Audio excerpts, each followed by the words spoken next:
¿Qué están construyendo ahí? ¿Qué diablos están construyendo ahí? Enron tardó 16 años en pasar de los 10.000 millones de activos a los 65.000 millones de activos aproximadamente. Tardó 24 días en irse a la quiebra. ¿Qué diablos están construyendo ahí? La compañía se hundió tan rápida y tan profundamente que quebró en cuestión de semanas. E inmediatamente tuvo todos los ingredientes para ser un escándalo gigantesco. Nos están ocultando algo. El error fatídico de Enron, el mayor de todos, fue el orgullo. Pero también fue la arrogancia, la intolerancia, la avaricia. Estaban tan cegados por el dinero que no vieron que estaban hundiendo su propio bote salvavidas. Tenemos derecho a saber. Cada vez eran más avariciosos. Tarde o temprano iban a despeñarse por ese barranco a 140 kilómetros por hora. Lo asombroso es que les saliera bien durante tanto tiempo. En realidad, Enron era un castillo de naipes.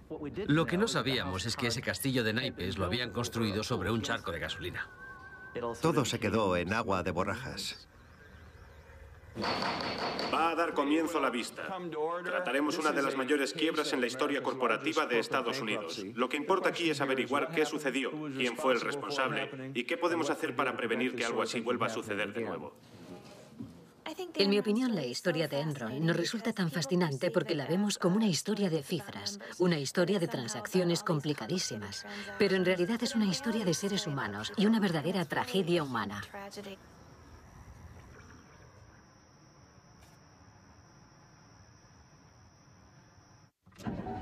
Mama may have, Papa may have, but God bless the child that's got his own, that's got his own. Yes, the strong gets more, while the weak ones fade. Empty pockets don't ever make the grave. Los tipos que estafaron a América. Papa may have, but God bless the child that's got his own, that's got his own. Money, you got lots of friends crowding round the door. When you're gone and spending En la madrugada de hoy, a las 2:23, el cuerpo de John Baxter fue descubierto por la policía de Sugar Land en el interior de su vehículo, con una herida de bala en la cabeza. Se encontró una nota de suicidio. Señor, ¿puede decirnos si esto tiene algo que ver con la quiebra de Enron? Sabemos que era empleado de Enron, pero en cuanto a las razones del suicidio, no sabemos nada.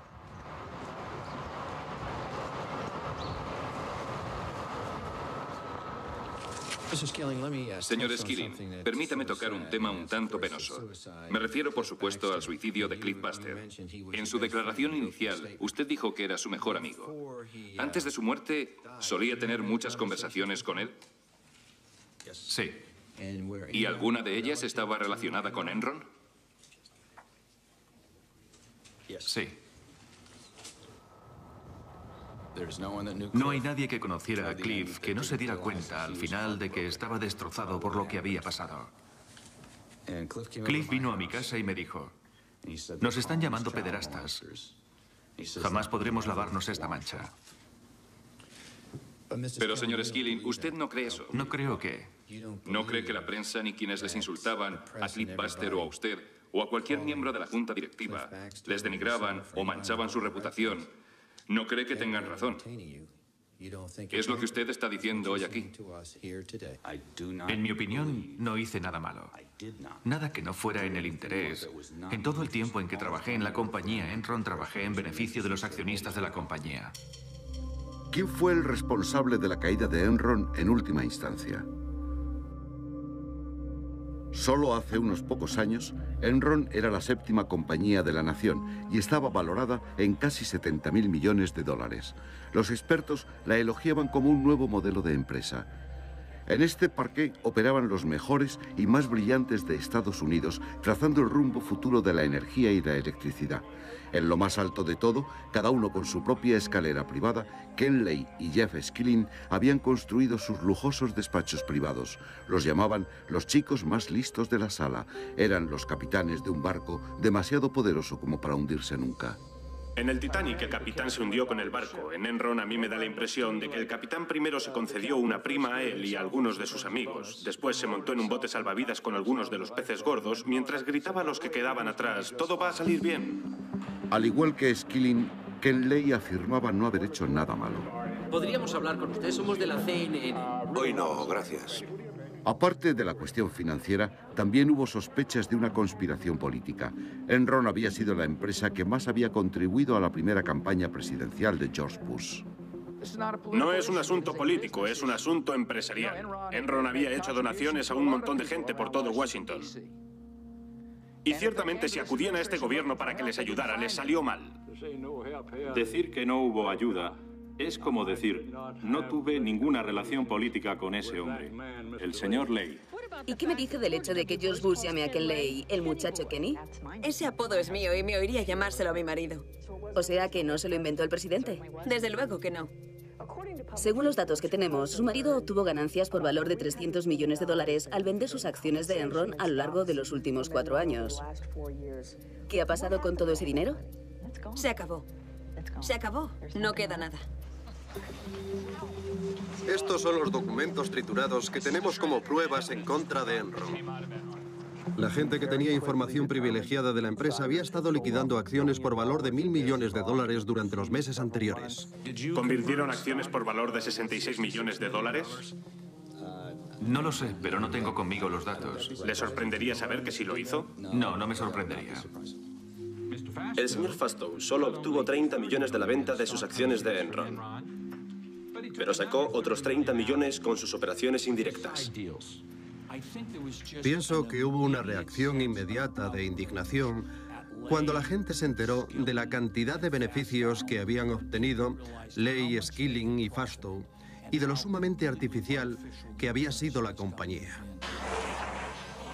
La noticia de la destrucción de documentos en Enron planteó muchas preguntas. ¿Qué respuestas se perdieron al ser destruidos todos esos documentos? 20.000 empleados perdieron sus trabajos. 2.000 millones destinados a pensiones y jubilaciones habían desaparecido. ¿Fue Enron la obra de unos cuantos hombres corruptos o el lado oscuro del sueño americano? El muchacho Kenny. Los orígenes de Lay eran muy humildes. Mi padre era un pastor baptista y fue ordenado cuando yo era muy pequeño. Yo tendría unos 2 o 3 años. Ken Lay era el hijo de un predicador baptista. Su familia había sido pobre durante toda su vida. Tuvo varios trabajos de pequeño. Claramente tenía en la mente que las cosas podían ser mejores y que quería que fueran mejores. Su mayor ambición era triunfar. Solía contar la historia del tractor, de cómo sentado en un tractor soñaba con el mundo empresarial y de lo diferente que todo podía ser para él y su familia. Lay era doctor en económicas y desde muy joven se convirtió en un partidario a ultranza de la liberalización. En este sentido se adelantaba a todos. Pensaba que los mercados de energía debían liberalizarse y en concreto la industria del gas natural que estaba coartada por el control gubernamental. E hizo mucha presión en Washington para cambiar todo esto.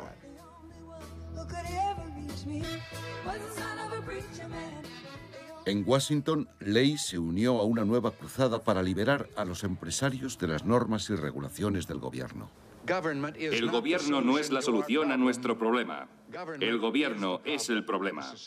Las sociedades que han logrado el progreso económico más espectacular y con una base más amplia en un periodo menor de tiempo no son aquellas que están más estrechamente controladas, ni necesariamente las más grandes o las más ricas en recursos naturales. No, lo que las une a todas es su voluntad de creer en la magia del mercado.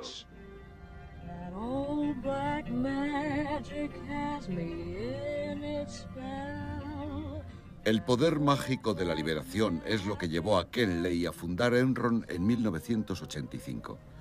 Mediante una fusión de enormes redes de gaseoductos, Enron se prepararía para aprovecharse de la decisión del gobierno de dejar flotar los precios del gas natural con las corrientes del mercado.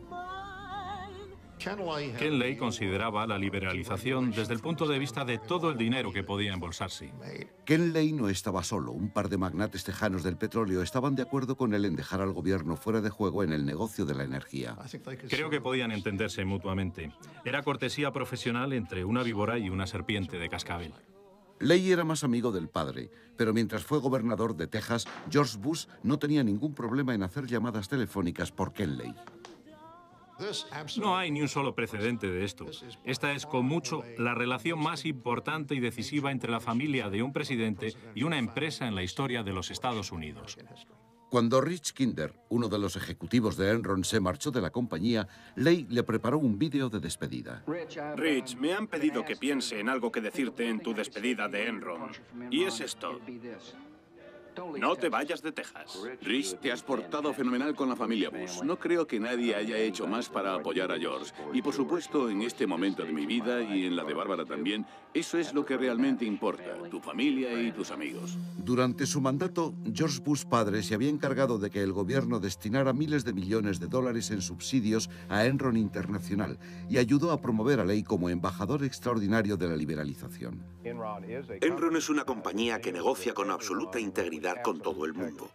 Queremos que todo el mundo que cierre un trato con Enron se vaya pensando que le han tratado con total integridad y sinceridad. Siempre se presentaba bajo el manto de la rectitud moral, pero hubo un episodio al principio que puso en tela de juicio su integridad. Fue el escándalo del petróleo de Enron, también conocido como el escándalo Valhalla. Mientras trabajaba en Arthur Andersen, ¿participó en la investigación de una compañía llamada Enron Oil? Sí, así es. El problema con esa compañía en 1987 fue la malversación de fondos por parte de dos operadores. En 1987, dos operadores de petróleo de Enron hicieron apuestas sobre si los precios del petróleo subirían o bajarían. La compraventa de petróleo es como el juego. A veces se gana, a veces se pierde.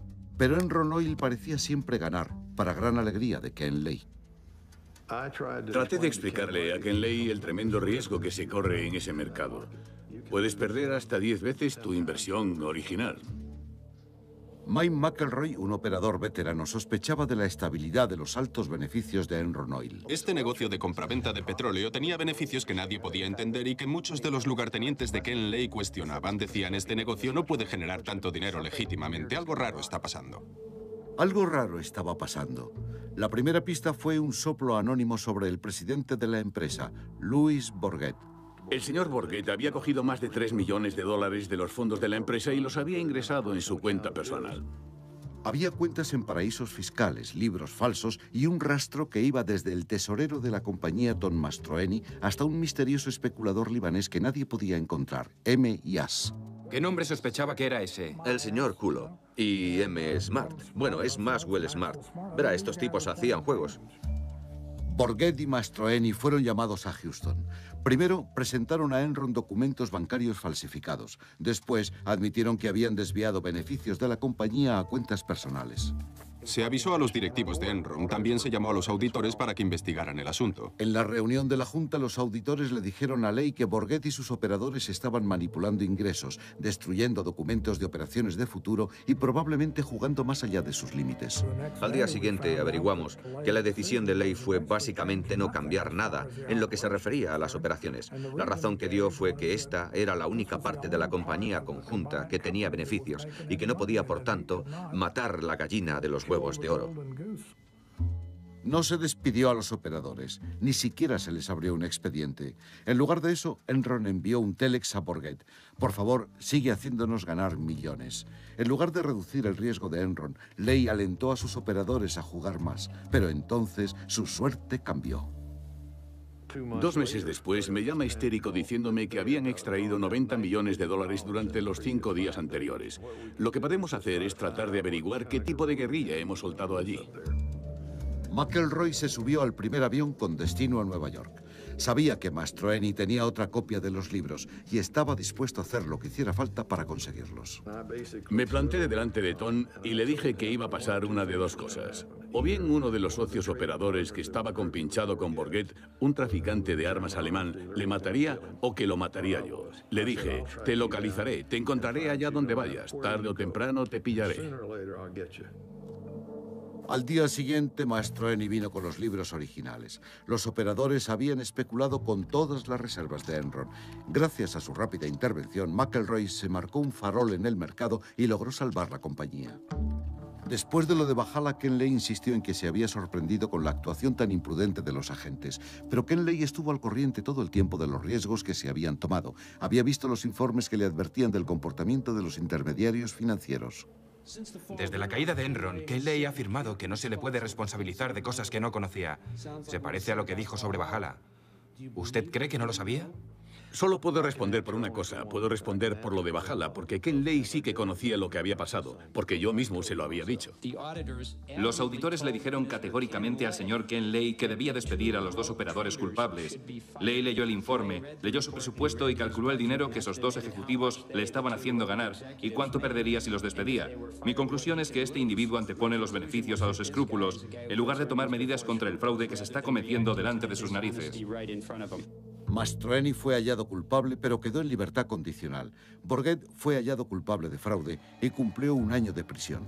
Con su hombre más rentable en la cárcel, Ken Lay tenía un problema. ¿Quién iba a ganar ahora el dinero para Enron? Cada año, cada día, cada semana se te tienen que ocurrir ideas nuevas. Un hombre con una gran idea. I'm going straight to the top. Ken Lay vio en Jeff Skilling al hombre que tenía la respuesta a lo que el futuro del negocio del gas natural debía ser.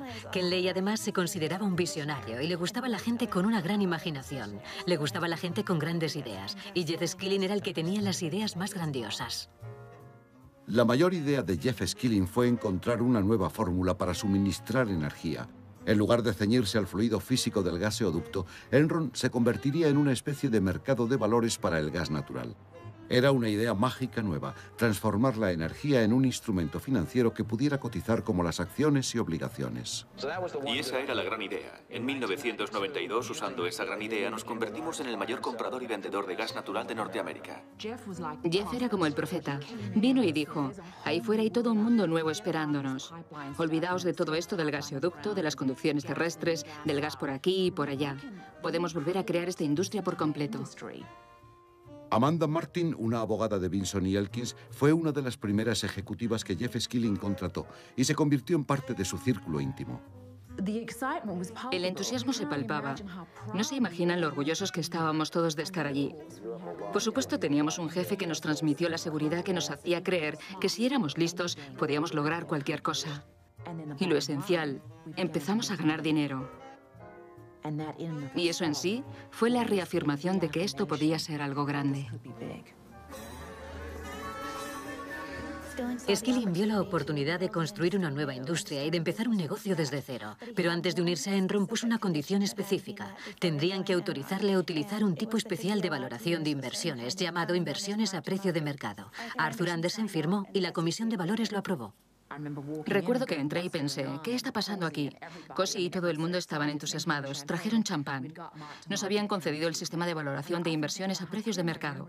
A menudo pienso con cuánta nitidez recuerdo ese momento. Y ese fue el principio de una cadena de hechos que provocaron la caída de Enron. El sistema de valoración de inversiones a precio de mercado permitía a Enron reservar beneficios futuros potenciales justo en el momento del cierre de un negocio.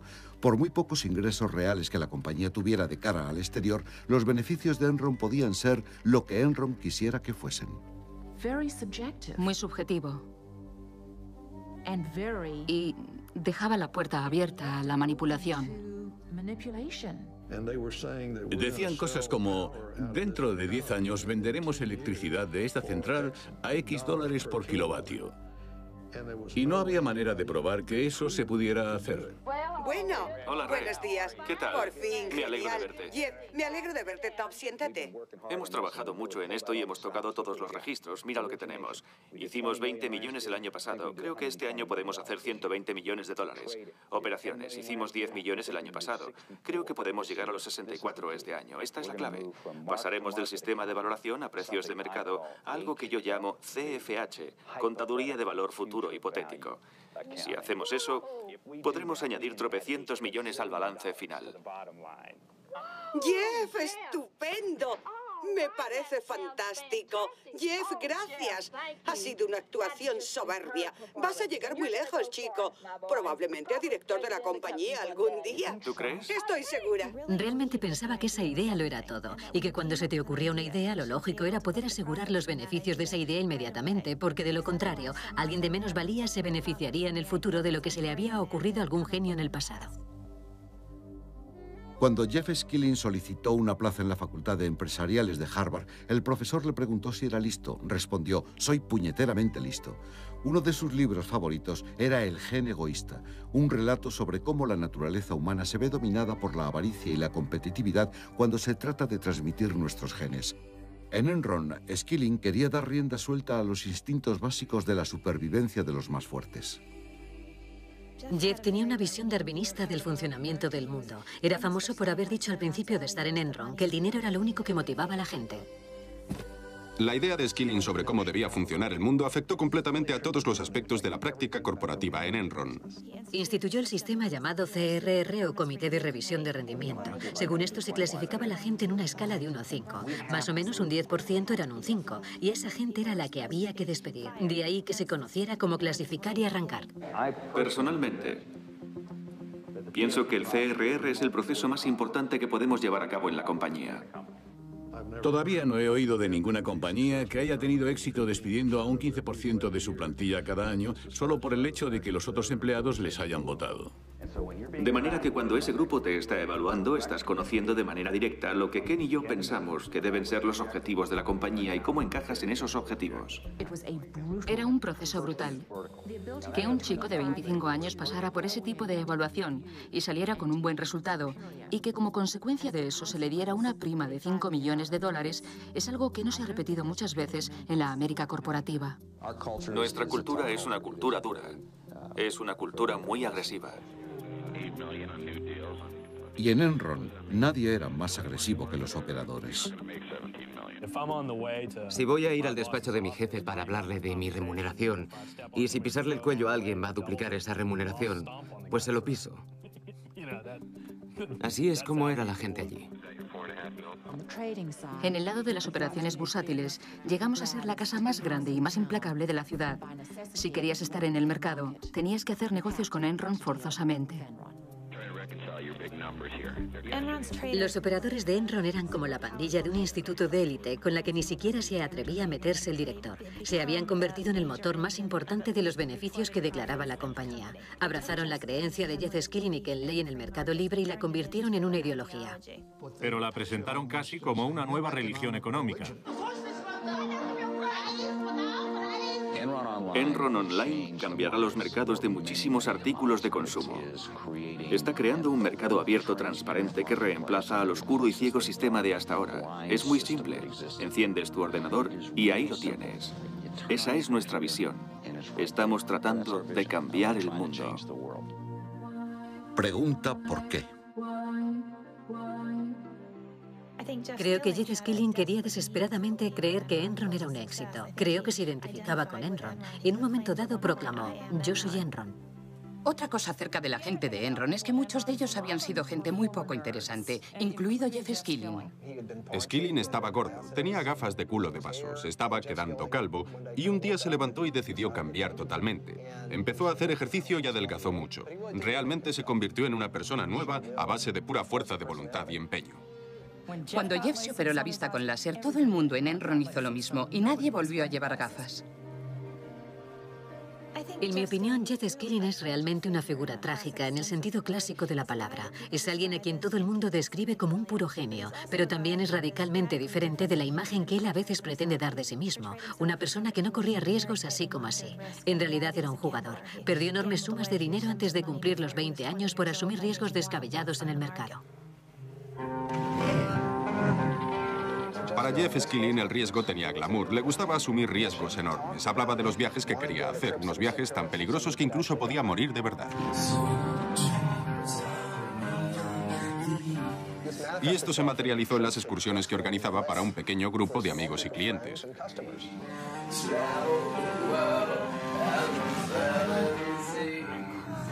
Un grupito selecto de Enron solía hacer viajes de aventuras. Andy Fausto iba, Ken Rice iba. Los viajes eran legendarios. Podríamos sentarnos y especular sobre qué extrañas inseguridades tratarían de superar, pero les hacía sentirse bien como hombres.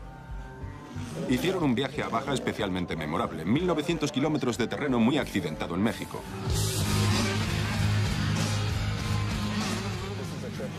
En este viaje hubo accidentes de moto. Ken Rice se rompió el labio y tuvieron que darle unos puntos. Hubo roturas de huesos. Uno de ellos volcó con un jeep y casi se mata. Esas historias se convirtieron en leyendas en Enron y alimentó la cultura del macho que había en la compañía.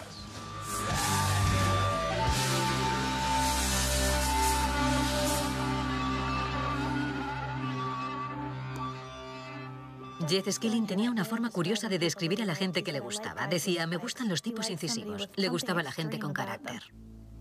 Tipos incisivos. Ken Rice era uno de esos tipos incisivos. Era el vendedor del grupo. Muy amigable, divertido, tenía don de gentes. Y era el que hacía negocios con las compañías energéticas. En el caso de Cliff Baxter, el principal negociador de la compañía, tenía un talento extraordinario para cerrar tratos, pero era maníaco depresivo. Baxter era un tipo muy inteligente, muy directo. Le decía a Skilling lo que pensaba. Era el más cercano a Skilling, personalmente, más que ningún otro en la compañía. Había un hombre llamado Lupai que era un lugarteniente clave de Skilling y que contribuyó a la puesta en marcha del negocio bursátil. Después dirigió el proyecto maldito de Enron, los servicios de energía Enron. ¿En qué consistía la SE cuando usted era el director? Vender servicios de energía a los usuarios industriales. Lupai es el tipo que Skilling interceptó para que llevara la SEE, porque esto era sumamente importante para la compañía y para el futuro de Skilling. Le llamaba mi ICBM, y Lupai despachaba a sus enemigos con una habilidad increíble. Y si eso significaba eliminar gente, a Skilling le parecía bien. No siento nada. Lupai era un tipo misterioso. Era un poco como el director general invisible. Durante un tiempo estuvo en el piso séptimo, en un despacho muy largo, rodeado completamente de cristaleras. Y cuando entrabas, casi siempre estaba vacío. Los detalles no le interesaban a Lupai. Solo dos cosas parecían motivarle: el dinero y una peculiar fascinación por las bailarinas exóticas de striptease. Para Pai, todo se reducía a números.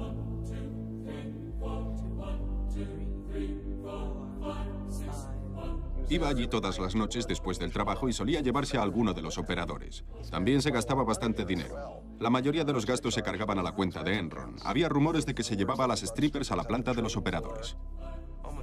Casi todo el mundo conocía la historia. Por lo visto, como es un tipo afable, de voz suave, muy tranquilo, parece que las bailarinas no se creían que fuera el director general. Así que se las llevó a su despacho. Y supongo que allí le harían funciones privadas.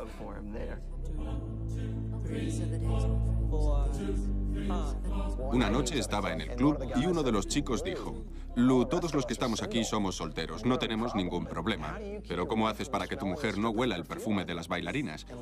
Y Lu le dijo: tengo un secreto. Paro en una gasolinera que hay de camino a casa. Me echo un poco de gasolina y eso mata el olor. Y otro tipo saltó: pero Lu, ¿y tu mujer no va a pensar que te follas a la cajera de la gasolinera?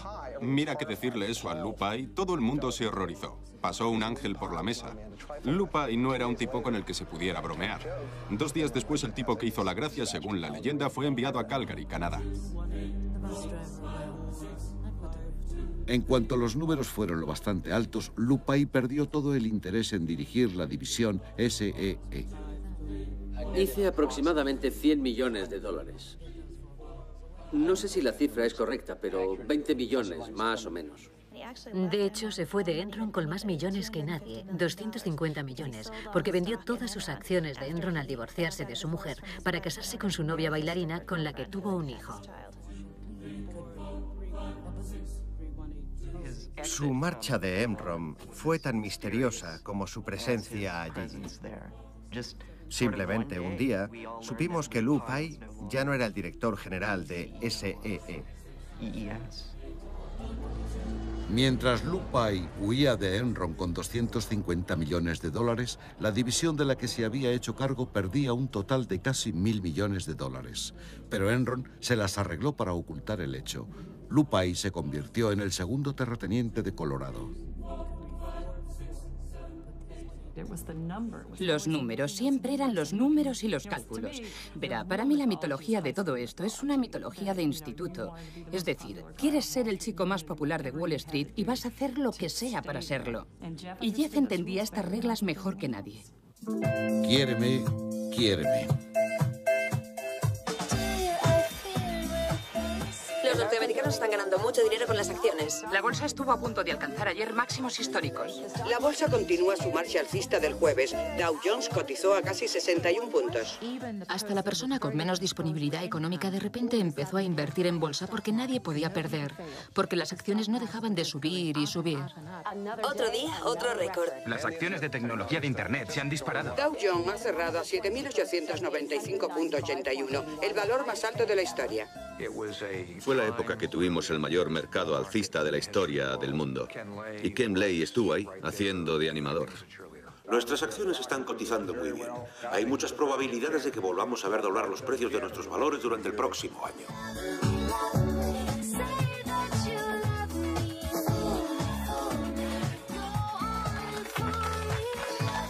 Enron montó una campaña para cautivar el corazón y las mentes de los analistas de bolsa. Las acciones de gas natural, incluido Enron. Nunca estamos satisfechos y no quiero que nos conformemos nunca con los precios de las acciones. Tienen que ser siempre más altos. Enron anunció un aumento del 30% en los beneficios cuando las operaciones por Internet dieron un gran empuje al volumen de sus negocios. Este juego se mantuvo en Wall Street de manera consistente durante la década de los 90, siempre que la compañía excediera las proyecciones de los analistas para la facturación trimestral de los valores. Las acciones subían.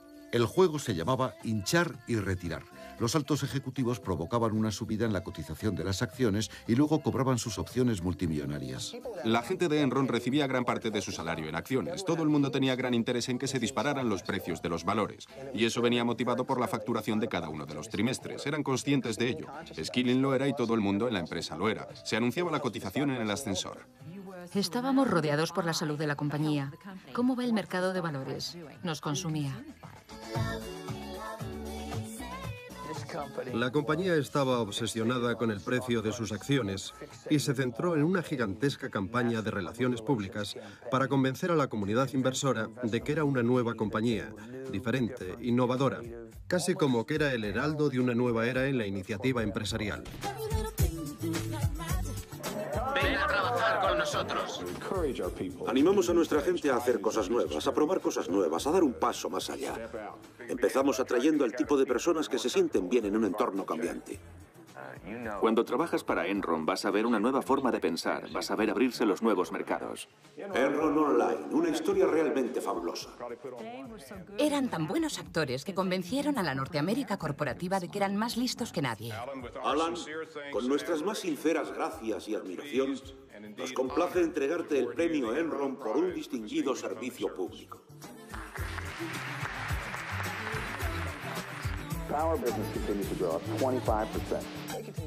Siguieron vendiendo la compañía como un lugar muy estable donde se podía prever un aumento anual de los beneficios del 10 al 15%. De hecho, para llegar a esas cifras, Enron estaba haciendo todo tipo de cosas cuestionables, asumiendo enormes riesgos. Nos gusta el riesgo, porque arriesgándote es como se gana dinero.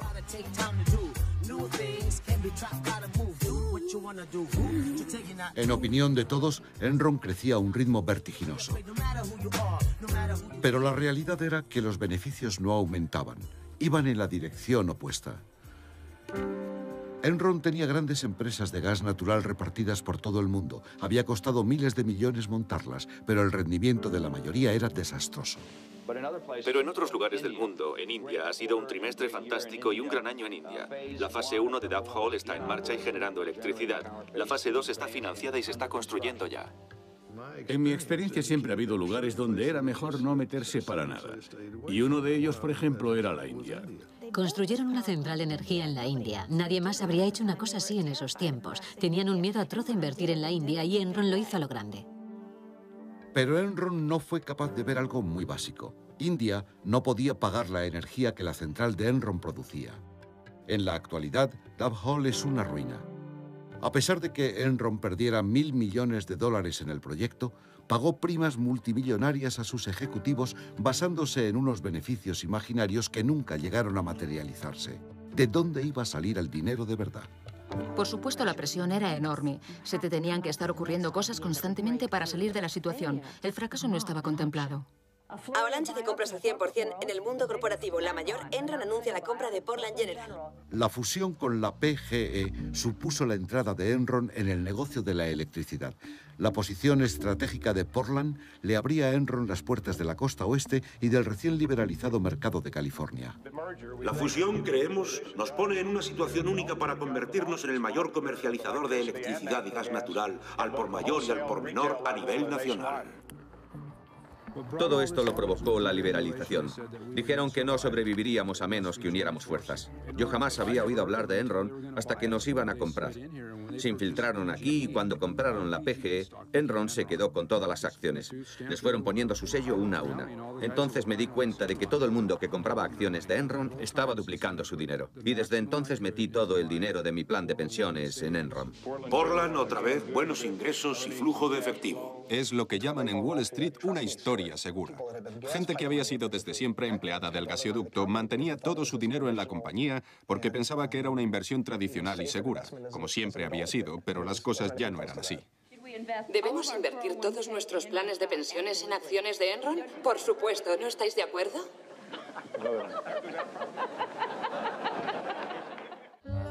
Se vende amor.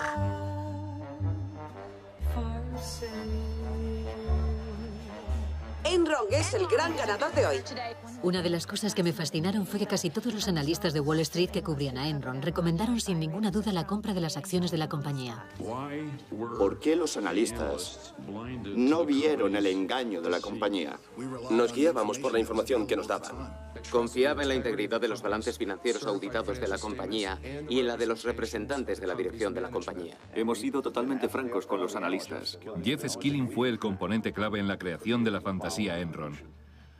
Una y otra vez, cuando a los analistas de venta les hacíamos una pregunta que no podían responder, la respuesta era: llamaré a Jeff. Jeff se encargará de esto. Si tenían que consultar con Jeff, quería decir que los analistas no estaban analizando nada. Estaban dispuestos a creer virtualmente cualquier cosa que Enron les dijera.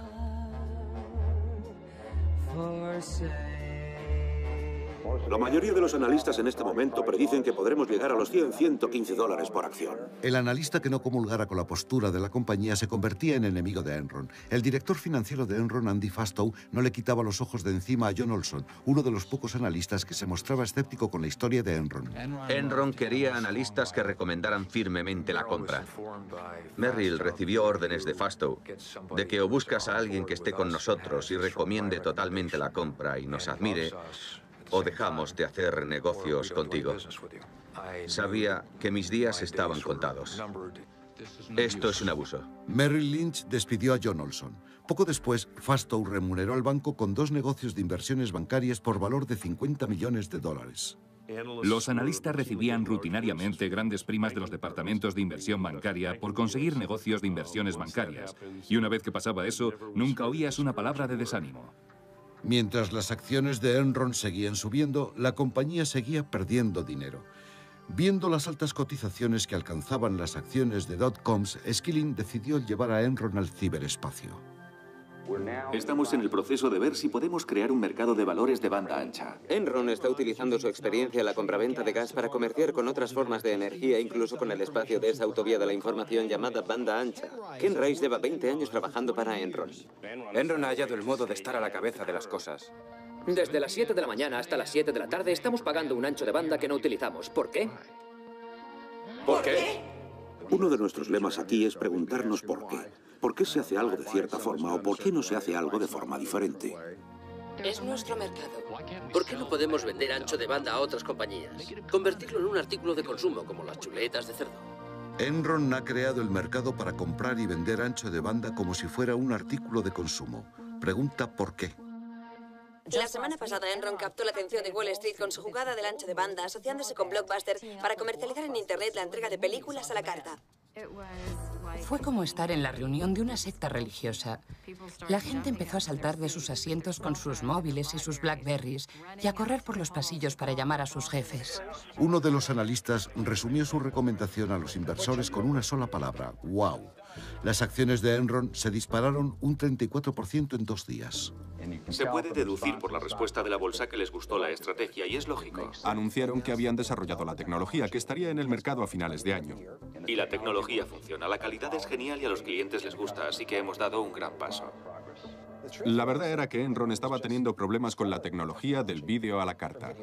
La tecnología no funcionó y el negocio con Blockbuster pronto se vino abajo. Pero gracias a la magia de la valoración de inversiones a precios de mercado, Enron utilizó las proyecciones futuras para reservar 53 millones de dólares de ingresos con un trato que no hizo nunca ni un céntimo. Hacia finales de 2000 a Enron se le estaban agotando las formas de hacer que pareciera que el negocio del ancho de banda funcionaba. Probaron todo lo habido y por haber para crear la ilusión de que existía un mercado allí donde no lo había. La gente que trabajaba allí cada vez estaba más desesperada. Los ejecutivos empezaron a vender sus acciones. Cuando por fin Enron quebró, Ken Rice había vendido 53 millones, Ken Lay había vendido 300, Cliff Baxter 35 millones, Jeff Skilling 200 millones. A medida que el fraude se perpetúa con todas las mentiras y artificios, el maestro de ceremonias, por así decirlo, empieza a creer que su particular visión del negocio es real. Que el fraude es, de hecho, la realidad. Lo que se percibe es la realidad. Y mientras se mantenga esa percepción, en realidad no es un fraude. Ha hablado usted de la compraventa de ancho de banda. ¿Qué me dice de las opciones o futuros meteorológicos? Sí, hay todo un mercado en el tiempo. Cuando Enron anunció su último plan de compraventa del tiempo, la gente empezó a preguntarse si esto era ciencia o ciencia ficción. ¿Se castigará a los hombres del tiempo si las predicciones salen mal? No lo sé. ¿Tiene alguna marca en la espalda de que le hayan azotado? Es una pena, pero es muy bueno. A medida que el tiempo pasaba, a Jeff le resultaba más difícil admitir que las cosas iban mal. Pero estoy convencida de que cuando se apagaban las luces al final del día, tenía que saber lo que se avecinaba.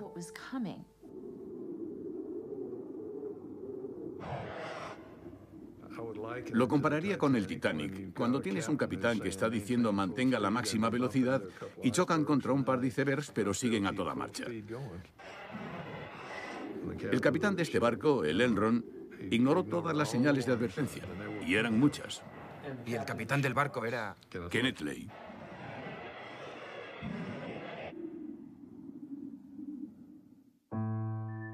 El emperador desnudo. Ha sido uno de los días más sangrientos en la historia de Wall Street. Las acciones han caído un 31%. Las acciones encabezaron la feroz venta del viernes. Ha sido una buena llamada de atención. Millones de inversores ansiosos siguen la gran caída del viernes. Dow Jones... A finales de 2000, Enron era especialmente importante, ya que por entonces la mayoría de las compañías de Internet habían empezado a caer y todo el mundo en Wall Street estaba buscando el siguiente gran negocio. Ahí tenías a Enron, que parecía ser una estrella brillantísima en el firmamento corporativo. Los precios de sus acciones subieron un 90% en el 2000 y el año anterior ya habían subido un 50%. En Wall Street eran las acciones con mayúscula, porque era una de esas compañías que en teoría no podía ir mal. Éramos el heraldo de la nueva economía. Toda la cultura que nos rodeaba no dejaba de recordarnos lo buenos que éramos. Y además, la revista Fortune nos decía que éramos la compañía más innovadora de Estados Unidos. En ese momento empezamos realmente a hincharnos. Vaya, lo hemos vuelto a lograr. La encuesta a la compañía más admirada de la revista Fortune acaba de elegir otra vez a Enron por 6º año consecutivo como la compañía más innovadora de Estados Unidos. Bien merecido, nos lo merecemos. Ken Lay seguía teniendo buena labia para vender, pero un inversor vio algo en los números de Enron que se les había pasado a los analistas de mercado. En general, los analistas admitían, sí, es una caja negra, es una cuestión de fe. ¿Quién sabe de dónde vienen los ingresos? Aparecen y ya está. Y lo único que sabemos es que siempre son grandes. Yo les insistía en que de eso se trata precisamente. Si la caja negra te quiere engañar, los números van a ser siempre buenos hasta que dejen de serlo. No soy periodista sensacionalista, así que no tenía ninguna razón para investigar a Enron, pero Jim Chenos me comentó que debía echar un vistazo a los balances financieros de Enron. De los balances financieros no se deducía claramente que Enron estuviera cometiendo un fraude, pero lo que sí estaba claro era que algo no cuadraba. En marzo de 2001, Bethany McLean, una periodista de la revista Fortune, fue la primera que empezó a plantear preguntas acerca de la situación financiera de Enron. Se hacía una pregunta muy sencilla en su artículo, una pregunta que nadie parecía saber responder. ¿Cómo gana exactamente Enron su dinero? Usted se indignó mucho con ella, ¿verdad? Recuerdo muy bien la conversación telefónica que tuve con esa periodista de Fortune. Me llamó y empezó a preguntarme cosas muy específicas de contabilidad de empresas. Yo no soy contable, así que no pude responderlas. Se puso muy nervioso. Dijo que la gente que hacía preguntas de ese tipo lo único que quería era tirar piedras a la compañía y que carecía de ética porque no había hecho bien mis deberes. Porque si hubiera hecho mis deberes como era debido, entendería hasta qué punto mis preguntas carecían de base. Señor Skilling, da la sensación de que trataba de intimidar a alguien por hacer preguntas muy básicas sobre Enron. Le dije que solo tenía 6 minutos, ya que tenía que irme a una reunión, y que no podía entrar en detalles, y que no era contable. Y me dijo, bueno, no pasa nada, vamos a escribir el artículo de todos modos. Y le dije, si lo hace me parece una falta de ética. Y entonces al día siguiente, nuestro director financiero y nuestro director de contabilidad volaron a Nueva York por cuenta de Enron para hablar no con los editores, sino con la periodista de la historia, para ayudarla a entender la pregunta que estaba planteando. Al día siguiente nos sentamos en una sala de conferencias pequeña y oscura durante 3 horas y repasamos varios aspectos de los negocios de la empresa. Nunca olvidaré esto. Cuando la reunión acabó, los otros 2 ejecutivos habían recogido sus cosas y habían salido de la sala. Y Andy Fausto se volvió, nos miró a mi editor y a mí y dijo, me da igual lo que escriban sobre la compañía, pero no me dejen mal a mí. Fastow tenía buenas razones para no querer quedar mal. Andy Fausto dirigía unas sociedades que tenían negocios con Enron y estas aparecían en los balances financieros de la compañía. Pero no las mencioné en mi artículo porque pensé, bueno, los contables y el cuerpo directivo han dicho que no hay nada raro. Estaría loca si pensara que puede haber algo raro en ellas. La historia que escribí en realidad era bastante suave. El título era ¿Está sobrevalorada Enron? Pero al final no pude probar nada más, solo que eran acciones sobrevaloradas. Y probablemente fui demasiado cándida por no sospechar que había algo más que todo eso. ¿Su artículo era muy crítico? Sí, lo fue.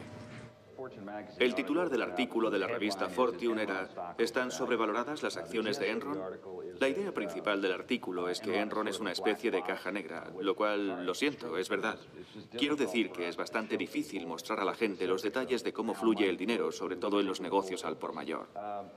La única razón de que Fortune haya hecho este análisis es porque Business Week había publicado un artículo favorable sobre Enron una semana antes, y todos conocemos la competencia en la prensa, la competencia que hay entre revistas.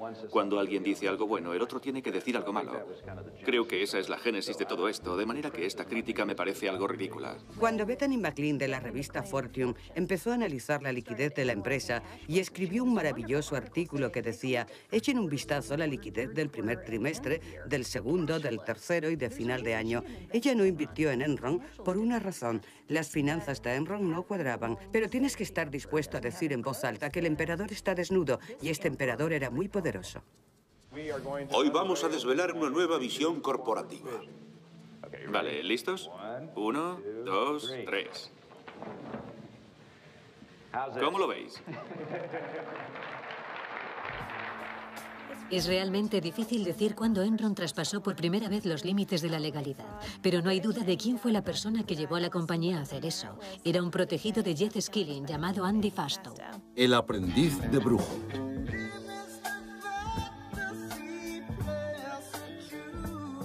Andy Fastow era el director financiero de Enron. Su trabajo consistía en encubrir el hecho de que Enron se estaba convirtiendo en una fantasía financiera.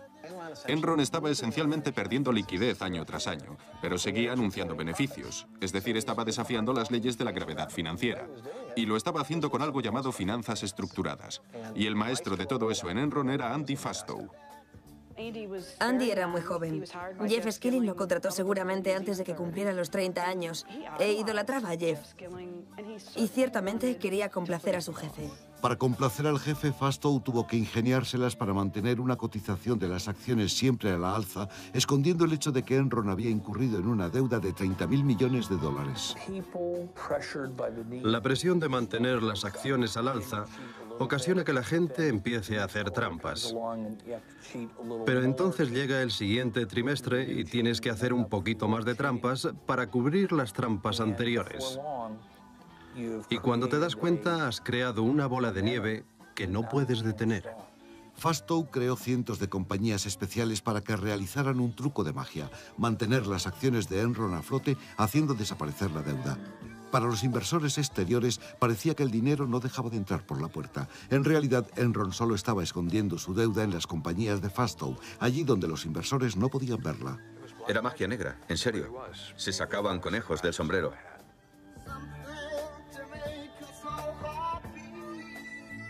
Podían esconder una deuda, podían esconder las pérdidas. Muchas de las compañías tenían nombres exóticos: Jetai, Chuco, Raptors.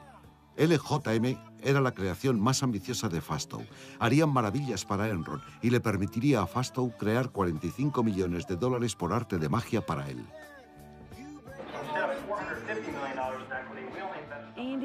Todos sabíamos que Andy no tenía unas convicciones morales muy fuertes. Fue casi como si Jeff Skilling dijera: está bien, estamos pasando un bache. Dejemos hacer a Andy para que podamos rellenar los agujeros financieros, a sabiendas de que Andy se guardaría algo para él en cada transacción. Se parece un poco a la historia de Fuego en el Cuerpo. Skilling sería Kathleen Turner y Andy sería William Hurt. Al final, sin que se diera cuenta, ayudó a todos los ejecutivos a llenarse los bolsillos. ¿Qué me hubiera gustado? No haber oído nunca hablar de LJM. ¿Quiere eso decir que conocía su existencia y que le parecía bien? Arthur Andersen y nuestros abogados habían investigado a fondo la empresa y a ellos les pareció bien. Si la teoría es que Fastow empezó a hacer de las suyas en lo profundo de la jungla de Enron y que era el único jinete del apocalipsis, no me lo creo. Skilling, Lay y la junta directiva de Enron habían dado el visto bueno a los fondos de la LJM de Fastow. Vieron las ventajas de dejar hacer a Fastow. Es en el mejor interés de Enron, porque Enron necesita el capital para empezar. En un vídeo secreto que apareció después de la quiebra, se ve a Fastow vendiendo la LJM a un grupo de banqueros de Merrill Lynch. Les sermonea sobre las ventajas de invertir en un fondo que solo compra activos de Enron. Recuerden, no me estoy vendiendo a mí mismo los activos. Ellos son los propietarios de los activos. Ellos son los que se los venden a LJM2. Fastow sabía qué tipo de trato estaba ofreciendo, siendo como era el director financiero de Enron. Podía garantizar beneficios para la LJM. Creo que es una oportunidad extraordinaria. Se parecía al gato de Cheshire, con esa mueca sonriente, mientras hablaba de todas las ventajas del fondo. Y habla de las ventajas informativas que va a tener en virtud de su doble papel como director financiero de Enron y como director de estos fondos. ¿No hay aquí un conflicto de intereses? Nunca he dicho que no fuera a estar en ambos lados de la transacción. Siempre estaré de parte de la transacción de LJM. Era el socio general de LJM y al mismo tiempo el director financiero de Enron. ¿Cómo no va a haber un conflicto de intereses? Porque nunca debería ponerse nadie en una situación en la que tuviera que decidir con cada transacción de qué lado iba a estar, de la de los intereses de Enron o de la de sus socios limitados. Porque la sociedad LJM existía solamente para hacer negocios con Enron. Como se puede imaginar, Andy, como director financiero de Enron, estaba fuertemente respaldado. Y en consecuencia, había 5 o 6 bancos importantes que estaban dispuestos a embarcarse en esto. Claro que se embarcaron. ¿Y por qué no? Fastow les estaba dejando jugar con las fichas de Enron. Fastow estaba usando las acciones de Enron como garantía para un montón de cosas. Estaban especulando con su propia compañía en las transacciones. Con la perspectiva de unos beneficios que excedieran el 2000%, 96 banqueros individuales invirtieron en LJM. Algunos de los principales bancos norteamericanos llegaron a invertir hasta 25 millones cada uno. Estaba la florinata de Wall Street, JP Morgan Chase, CS First Boston, Citibank, Merrill Lynch, Deutsche Bank. Estos son algunos de los principales bancos inversores del mundo. Es difícil rechazar una cosa así. Bien. Es asombrosa la habilidad de Enron y de Andy Fastow para trabajarse Wall Street, explotando la avaricia de Wall Street para sacarles el dinero. Citando a Lenin, eran los idiotas útiles de los banqueros inversores. Los idiotas útiles. Tan alarmante como la mala conducta de la propia Enron son las pruebas, cada vez más abundantes, de que instituciones financieras de gran renombre en Estados Unidos no solo tomaron parte en las prácticas engañosas de Enron, sino que las diseñaron, las promovieron o se beneficiaron de ellas. El fraude de Enron es la historia de la corrupción sinergética. Se supone que en el sistema tiene que haber inspecciones y balances. Se supone que los abogados tienen que decir no. Se supone que los contables tienen que decir no. Se supone que los banqueros tienen que decir no. Pero nadie de los que se supone que tenían que decir no dijeron no. Todos cogieron su parte del dinero del fraude y se lo metieron en los bolsillos. Enron pagó a sus asesores bien. En el 2001, la auditoría Arthur Andersen recibió 1 millón semanal. La empresa de abogados de Enron, Vinson y Elkins, no le iba a la zaga. Todo el mundo tenía su parte. Todo el mundo cobraba. Y siempre que Enron estuviera ahí, recibirían sus honorarios. Eran parte del proceso. Así que ahora que no digan, no sabíamos nada. Si hubiéramos sabido entonces lo que sabemos ahora sobre las prácticas de Enron, no habríamos realizado estas transacciones con Enron. Los hechos que han salido ahora a la luz sobre Enron no los conocíamos entonces. Tengo la certeza de que los profesionales del Citigroup que estuvieron implicados actuaron de buena fe. Me gustaría que mirara este correo electrónico del Citigroup. Documento 333/I. Las pruebas aportadas por los correos electrónicos son demasiado evidentes. En un correo que recuerdo, el banquero escribe: a Enron le encantan estos tratos. Produce efectivo, pero no tienen que dejar al descubierto la deuda en la hoja de balances. Hasta un escolar lo entiende. Los banqueros fueron todos partícipes con conocimiento de causa de este negocio ilícito.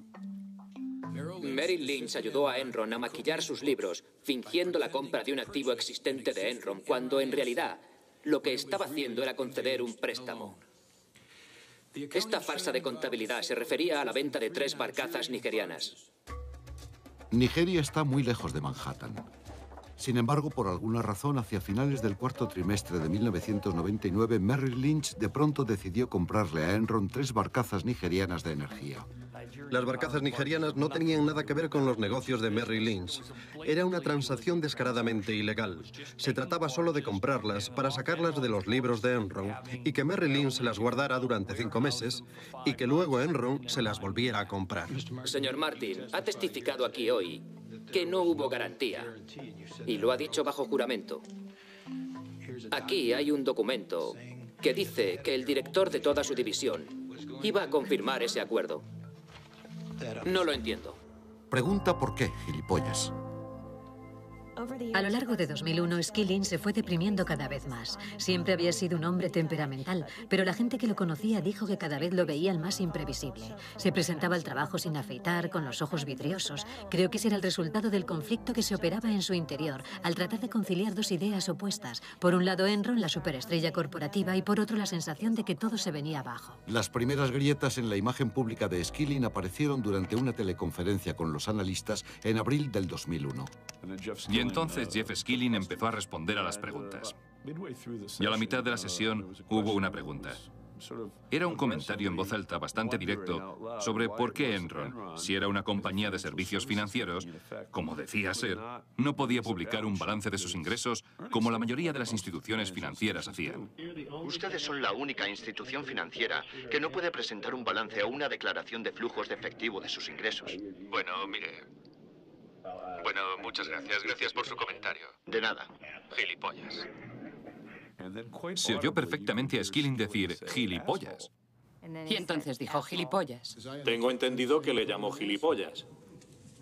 Esto provocó una increíble consternación en todo Wall Street, porque la gente pensó, un director general perdiendo los estribos de esa manera y llamando públicamente gilipollas a un inversor. Si pudiera volver atrás y deshacer lo hecho, no utilizaría el término que utilicé.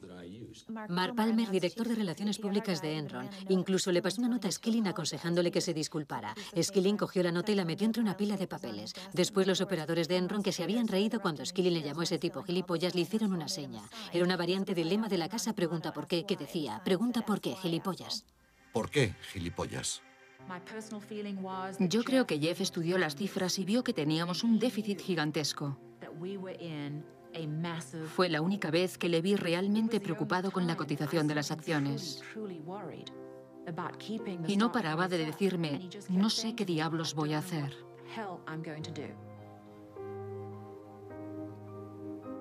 La empresa de telecomunicaciones de banda ancha era un fiasco total y había un montón de problemas con los que tenía que lidiar Jeff Skilling como director de operaciones de la compañía. Y en medio de todo esto entra Ken Lay al despacho de Jeff Skilling con un muestrario de telas para el nuevo avión corporativo G5 de $45 millones que quería comprar. Y le dijo, Jeff, ¿puedo hacerte una pregunta muy importante? ¿Cuál de estas combinaciones para la cabina te gusta más? Mientras Ken Lay se estresaba por el avión de la compañía, la SEE estaba a punto de estrellarse. Con pérdidas de 500 millones, el principal lugarteniente de Lupai, Tom White, se preguntaba cómo iba a poder demostrar beneficios a finales del trimestre. Una cosa muy rara que siempre sucedía en Enron era que durante semanas antes de cerrar el ejercicio trimestral, siempre teníamos la impresión de que no nos iban a cuadrar los números. Pero luego, de alguna manera, milagrosamente, siempre nos acababan cuadrando. Pero entonces alguien le preguntó a Tom White, ¿cómo es que siempre nos cuadran los números? Y su respuesta fue una palabra, California. California.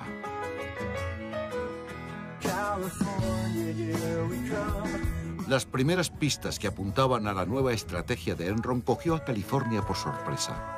Empezó al mediodía y se fue extendiendo por todo el estado. Sacramento, San Francisco, Beverly Hills, Long Beach, San Diego, 41.600 kilómetros de cables de electricidad, lo suficiente para dar la vuelta a la Tierra. Pero por segundo día consecutivo no ha habido suficiente electricidad para el estado más grande de Norteamérica y la sexta economía más importante del mundo. De lo primero que nos enteramos sobre esta crisis es que habrá restricciones en invierno cuando usamos la mitad de la energía que normalmente consumimos en verano. La zona de la bahía sufrió no uno, sino 2 apagones rotativos. En diciembre solo necesitamos de 28.000 a 30.000 megavatios. En este momento tenemos una capacidad instalada de 45.000 megavatios, energía más que suficiente para satisfacer nuestra demanda de electricidad. Y como no, tuvimos apagones en diciembre. La gente que controla la red de suministro de electricidad de California muestran de nuevo su preocupación por tener que dejar sin luz a la mitad norte del estado. Cuando empezaron los apagones rotativos en California, la gente se entusiasmó. Era algo nuevo, era algo que nunca había pasado. Nos preguntábamos, ¿cómo va a afectar esto al precio de la energía? Se están implantando medidas rotatorias de control. Lo sabía que estaba pasando algo ilegal. Podía sentirlo, podía olerlo, podía intuirlo. Y no había otra explicación, porque los números no cuadraban. Teníamos suficiente energía en California, nunca fue una cuestión de falta de suministro. Cuando me presenté a gobernador en 1998, nadie me preguntó nada sobre la electricidad. Por lo que a mí respecta, en ese sentido, estábamos cubiertos. Y durante el principio de mi mandato traté de averiguar qué estaba pasando, cómo podía solucionar el problema. Enron seleccionó California como su principal campo de pruebas para experimentar con este nuevo concepto de liberalización de la electricidad. La reducción del precio de la electricidad es solo una de las ventajas de poder elegir y de la competencia. En 1996, presionados por las compañías de energía, el gobernador Pete Wilson y el legislativo de California aprobaron un proyecto de ley que permitía la liberalización de la electricidad. Yo no estuve en la legislatura de 1996, pero le puedo decir que no hay ni un solo legislador vivo que pueda decir con cierto fundamento cómo debe operar un mercado de electricidad liberalizado. Ni uno solo. El sistema de liberalización de California fue un acuerdo extraño entre legisladores y defensores del mercado libre. Las reglas eran complicadas y difíciles de seguir. En Enron, el sistema californiano era poco más que una broma, y una vez que Enron afianzó su situación, se aseguró de que la broma fuera a expensas de California. Recuerdo la conversación que tuve con Ken. Al final dijo, bueno, Dave, amigo, deja que te diga una cosa. En realidad a nosotros nos da igual las estrambóticas reglas que tengáis en California. Tengo un grupito de gente aquí muy lista que se las apañará para hacer dinero de todos modos. Uno de los chicos más listos de Enron era Tim Belden, el responsable de la división comercial de la costa oeste. Tim Belden era un fanático defensor de los mercados libres y pasaba horas estudiando minuciosamente las nuevas reglas de la liberalización de la industria de la energía de California, en busca de vacíos legales que Enron pudiera explotar para hacer dinero. Y encontró en abundancia. Después de la quiebra apareció un memorando confidencial que revelaba los nombres de las estrategias que Belden había empleado para especular en el mercado californiano. Desviar, trapicheos, peces gordos. Hace poco han salido a la luz unas cintas de audio de los operadores de Enron. ¿Cómo quieres llamar a este proyecto? Yo le pondría un nombre pegadizo. ¿Qué te parece algo cordial como la Estrella de la Muerte?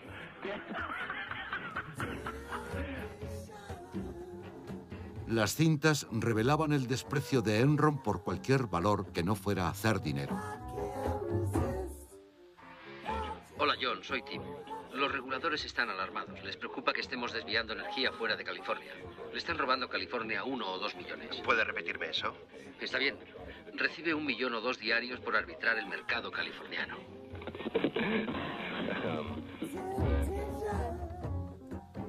En nuestro argot, una oportunidad de arbitraje es cualquier oportunidad para hacer beneficios anormales. De manera que un beneficio normal sería facturaciones por encima y más de la norma.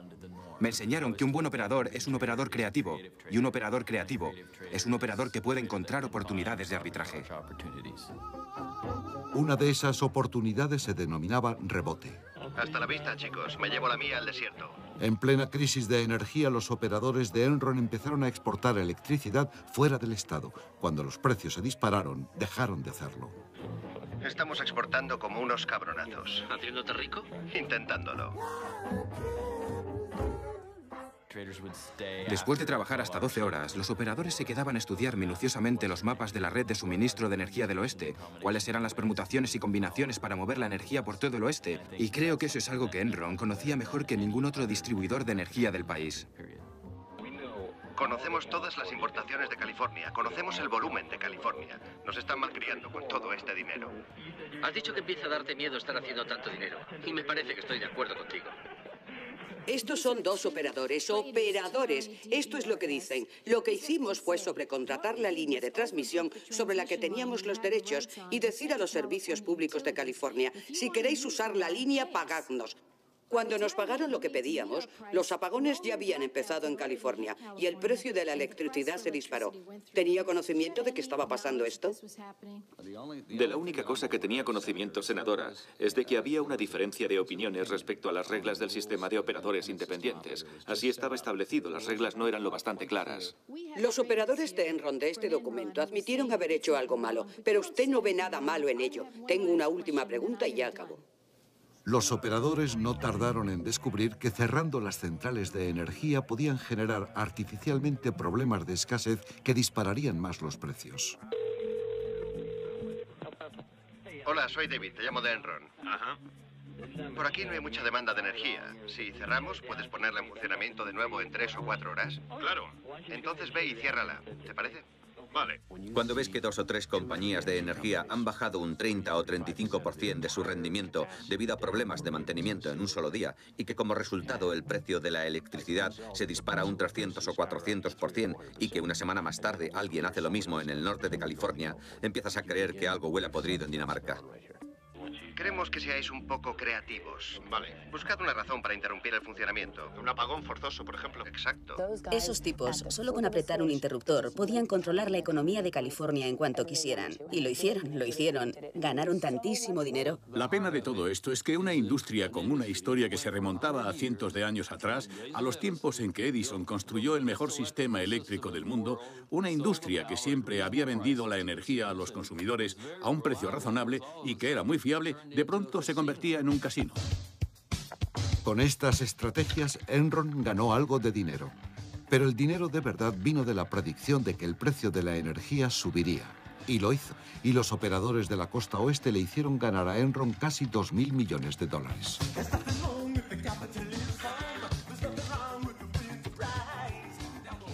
No puedes tratar la electricidad como si fueran naranjas. Es un recurso vital para la sociedad.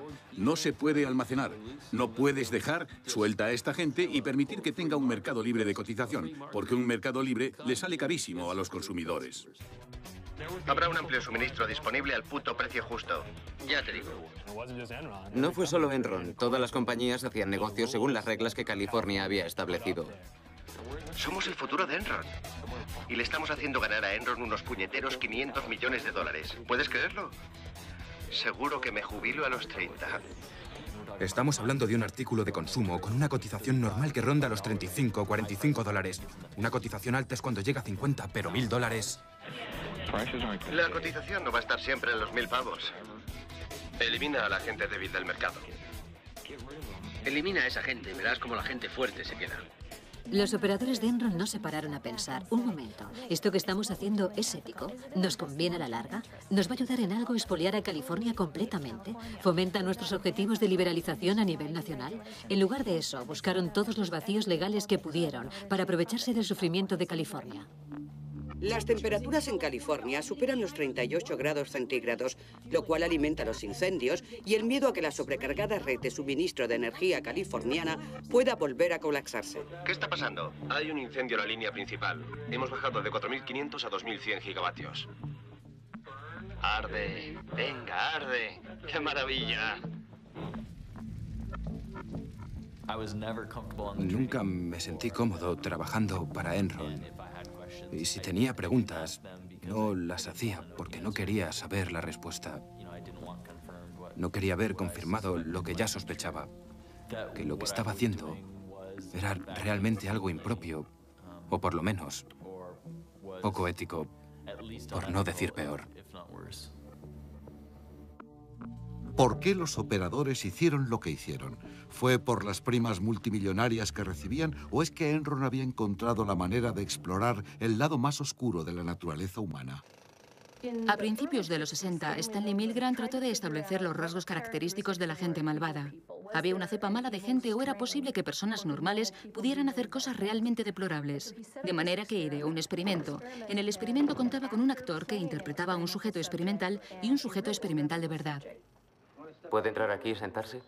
Entraban en una habitación y uno de los científicos decía: queremos descubrir si unas descargas eléctricas suaves mejoran la capacidad de la gente para recordar cosas.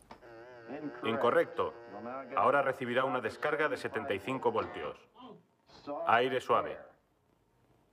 Alguien ha gritado ahí dentro. El experimento de Milgram tiene mucho que decir de Enron porque la gente perdió el sentido de la moral.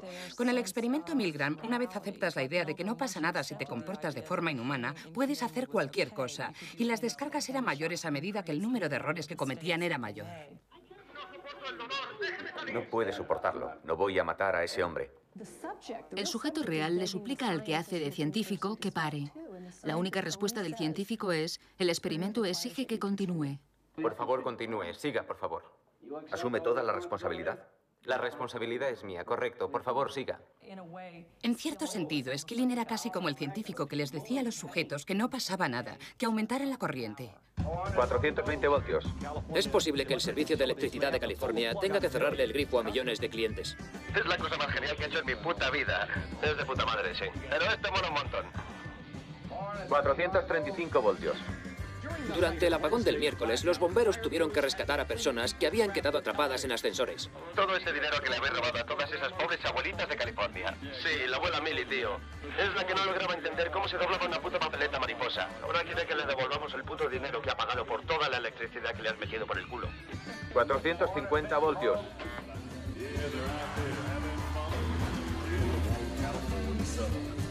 Por favor, continúe. Siga, por favor. ¿Y va a seguir dándoles? ¿Cuánto? ¿450 voltios todo el tiempo ahora? Correcto, continúe. Es un poco duro decir. No deberíamos hacer esto incluso aunque sea legal, porque, bueno, es nuestro trabajo, ¿no? Exacto. Lo mejor que podría pasar es que hubiera un puto terremoto. Dejar que esa cosa se fuera flotando al Pacífico. Y que tuvieran que sacar las putas velas. 450 voltios.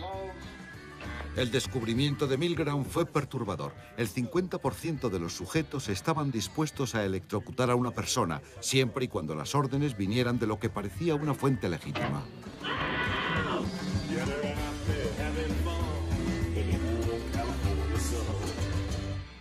Esta noche declaro el estado de emergencia en California para que el Estado tenga la autoridad y los recursos para impedir que se apaguen las luces en California.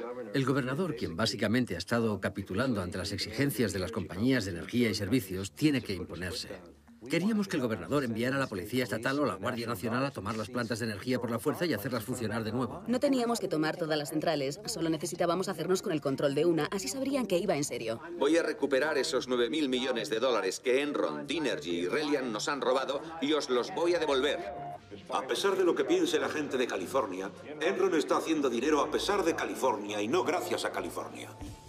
El año de crisis energética le costaría al Estado de California 30.000 millones de dólares.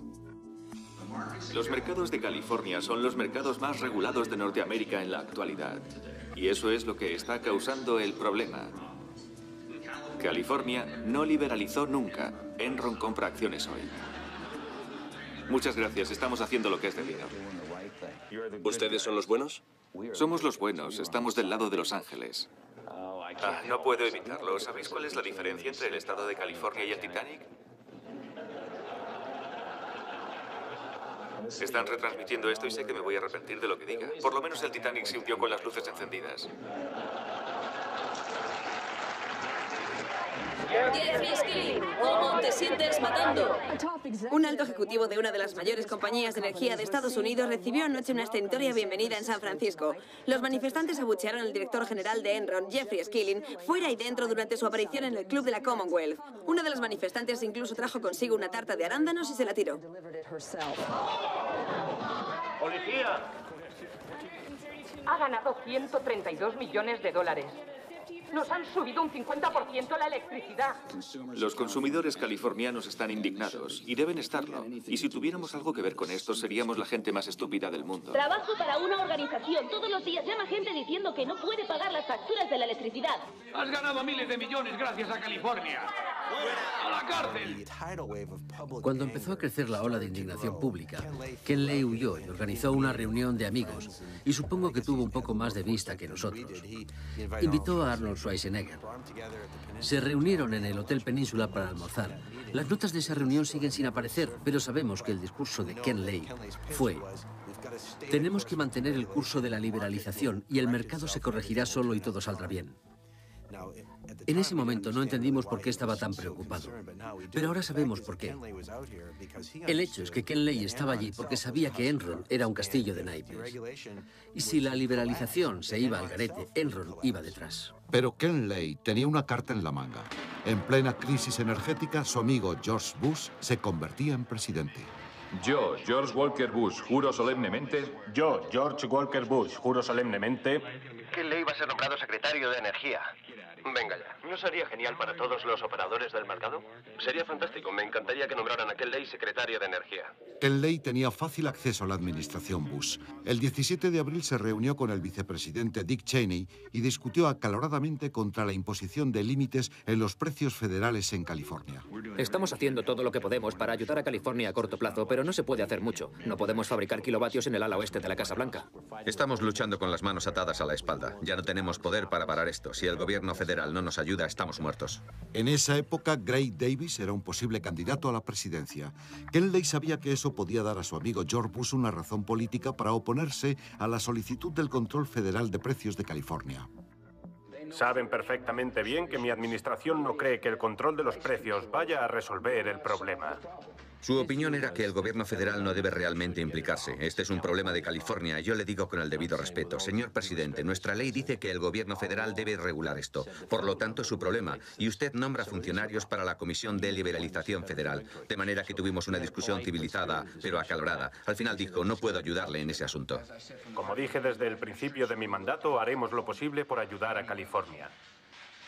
Y la mejor manera es ser buenos ciudadanos. La FERC, la agencia federal que regula el suministro de energía en Estados Unidos, se negó a intervenir. ¿Qué estaba haciendo la FERC y por qué no tomó cartas en el asunto? El presidente de la FERC era Pat Wood, un hombre que Ken Lay había recomendado personalmente para el puesto. A la FERC le fue muy fácil cumplir los deseos de Enron, porque lo único que tenía que hacer era no hacer nada y lo hizo muy bien. El Senado, controlado ahora por los demócratas, está presionando... El Senado, de mayoría demócrata, obligó a la FERC a imponer límites regionales en los precios. Eso terminaba con la crisis de la energía, pero no con la política. ¿Pretendían Ken Lay y George Bush echarle la culpa de la crisis de energía a Gray Davis? Vaya. Esta es una de esas historias que solo pueden pasar en California. El impopular gobernador del estado, Gray Davis, acuciado por una economía renqueante y un déficit en el presupuesto de 38.000 millones de dólares, se enfrenta a una posible destitución y se rumorea como posible reemplazo de Davis la estrella de cine Arnold Schwarzenegger. ¿El Terminator? Ya veremos si vuelve o no. Se le han terminado las oportunidades a Gray Davis y ha llegado el momento de que le terminemos. ¡No destitución! ¡No destitución! ¡No destitución! ¿Podía haber predicho una falsa crisis de energía como resultado de una liberalización? Sí. ¿Podía imaginarme que Arnold Schwarzenegger sería gobernador como resultado de una liberalización? Nunca se me hubiera ocurrido una cosa semejante. Es como una película mala de ciencia ficción. Por lo visto, todos estábamos equivocados. Se pronuncia California. Damas y caballeros, el gobernador del gran estado de California, Arnold Schwarzenegger.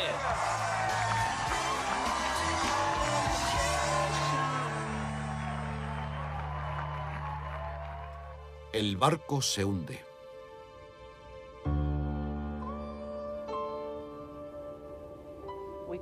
Se oían rumores por todo Main Street y por toda la ciudad de que las cosas estaban muy difíciles en Enron. Un muchacho que un año antes me había dicho: estoy trabajando para Enron, y estaba muy contento, en cuestión de un año iba como un fantasma por la vida. No tengo vida y siento que esta empresa me está consumiendo. Cuando empezaron a aflorar las dudas acerca de la compañía y del comportamiento impredecible de sus directores ejecutivos, las acciones de Enron comenzaron a caer. Recuerdo una de las reuniones más patéticas que tuve con Jeff. Me había ido de Enron y había vuelto para hablar de la posibilidad de volver o no. Y le dije: Jeff, tienes un problema muy gordo. Los operadores te van a cortar el cuello si piensan que así llegarán antes al comedero. Jeff no dijo nada. Miró por la ventana, luego me miró y dijo: sí, Amanda, probablemente tengas razón. Al final, los operadores dirigían Enron. Los locos habían tomado el control del manicomio. Durante todo el verano, las acciones siguieron bajando. Corrían rumores de que se iba a hacer un comunicado muy importante, pero todos pensábamos que Ken Lay iba a dejar Enron porque el gobierno de Bush le iba a pedir que se uniera a su plantilla. Pero no era eso. Era Jeff Skilling, que nos comunicaba que abandonaba su puesto de director general. Eso fue una sorpresa para todos. Nadie podía creerlo. Un director general no dimite así como así, sin una campaña de relaciones públicas bien organizada de antemano para preparar el terreno, para que no haya trastornos, no haya preguntas, no haya titulares, lo cual, por supuesto, fue lo que pasó. En ese punto fue cuando supe: el artífice del desastre sabe que el edificio se hunde y las ratas están abandonando el barco. 2 días más tarde tuve una reunión con él y con Ken Lay porque había informado a la compañía de que iban a bajar de categoría los valores con la dimisión de Skilling. Le pregunté a Jeff Skilling: ¿hay alguna otra sorpresa? ¿Esto ha sido lo peor? Me preocupaba la crisis energética que estaba azotando a California. Skilling me convenció de que era por razones personales.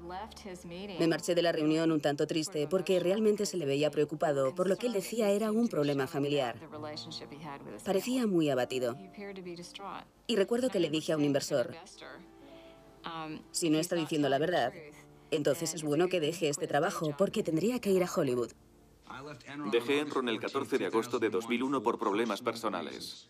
Señor Skilling, se produjo un enorme terremoto en Enron a raíz de su dimisión. Y la gente en posiciones muy inferiores a la suya podía ver las grietas en las paredes, sentir los temblores, oír el ruido de las ventanas. Y quiere hacernos creer que estaba allí sentado en su despacho y que no sabía, no tenía ni idea de que este lugar se estaba viniendo abajo. El día que me marché, el 14 de agosto de 2001, pensaba que la compañía estaba en una situación financiera sólida. Creo que era suficientemente listo y ni siquiera tenía que serlo tanto. Había visto documentos que predecían perfectamente el futuro. Creo que fue lo bastante listo al pensar: me puedo largar ahora, la compañía no va a quebrar hasta dentro de 1 año o 1 año y medio, así que no podrán echarme a mí la culpa. Funcionaba bien cuando yo me fui, chicos. Después de la dimisión de Skilling, el presidente de Enron, Ken Lay, asumió el mando como director general.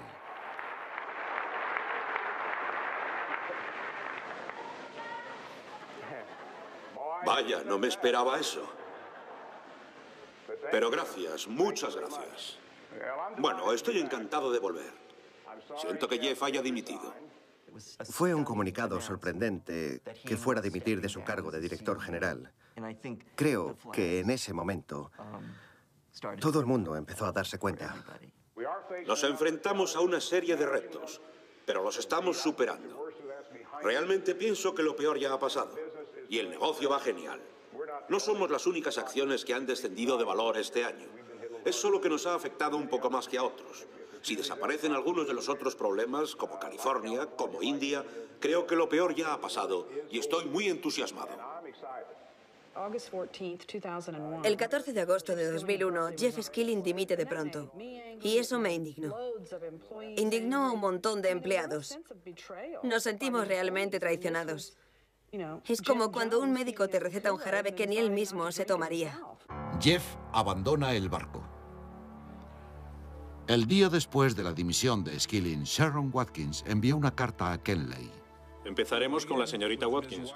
Me llamo Sharon Watkins. ¿Quiere identificar a su abogado? Sí, mi abogado es el señor Philip Leader. Cuando oyes la historia por primera vez, te parece increíble. Lo que Sharon me estaba contando era algo más que un caso de prácticas contables irregulares. Quiero decir, que era un fraude de proporciones gigantescas. A mediados o finales de junio de 2001, a raíz de la dimisión de Cliff Baxter, empecé a trabajar directamente para el señor Fastow.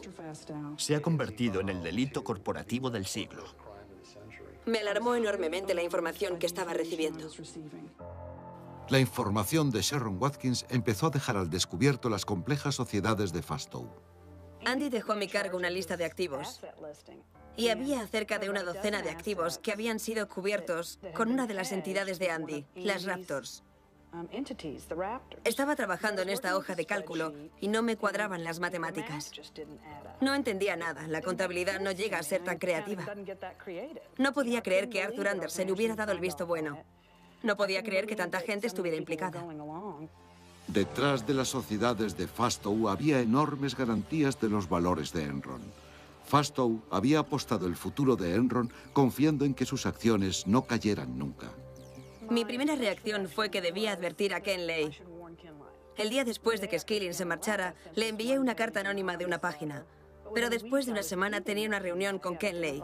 Me identifiqué con la esperanza de que viera mi punto de vista, que Enron tenía que tomar de verdad cartas en el asunto y que era muy raro que una empresa se fuera de rositas si maquillaba los libros y que cuando sobreviven es cuando juegan limpio, no cuando están expuestas a ataques del exterior. Señorita Watkins, he repasado... La señorita Watkins no habló conmigo, senador. Bueno, la señorita Watkins dijo que Clifford Baxter le dijo que había hablado en repetidas ocasiones con usted expresándole su preocupación. Cliff y Andy habían tenido un... No se caían bien. Se llevaban muy mal. Y el problema de Cliff no tenía nada que ver con lo adecuado o inadecuado de la transacción. En mis memorándums mencionaba a Cliff Baxter y recuerdo que le comenté: tú eres uno de los buenos. Eres uno de los que está luchando contra esto. Y todo saldrá bien. Y me dijo: no creo que salga bien para ninguno de nosotros. Cuando empecé a trabajar en el libro con Sharon, me interesaba escribir sobre alguien que hubiera denunciado este tipo de fraudes. La gente no es consciente del valor de lo que hizo y de la valentía que hacía falta para hacer algo así en esa compañía. Andy Fastow no habría metido mano en la lata de Enron sin una autorización explícita o implícita del señor Skilling. No entiendo en qué se puede basar para sugerir que yo podía conocer... Es decir, ¿cómo iba a saberlo? Y no me parece inconsistente que yo no supiera cosas si había gente que me las ocultaba intencionadamente. Sentí que yo era la única voz en Enron que decía: mirad, hemos cometido un fraude terrible. Y por supuesto se armó la de Dios. En poco menos de 6 semanas, Enron caía en barrena.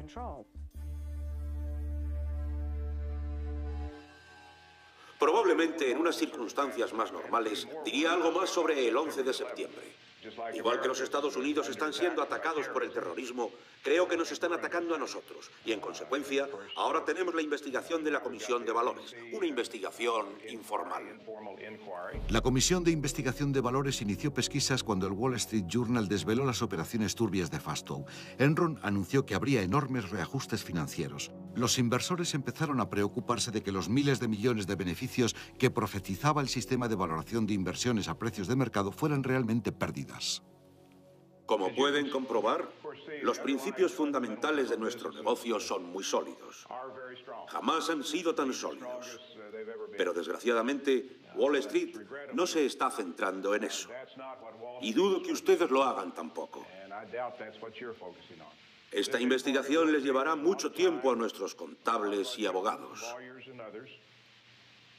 Pero dejará por fin zanjado este asunto. Justo en el momento en que Ken Lay estaba hablando a los empleados, solo a unas manzanas de distancia, la compañía auditora de Enron, Arthur Andersen, había empezado a destruir sus archivos de Enron. El 23 de octubre, Andersen destruía más de 1 tonelada de papel.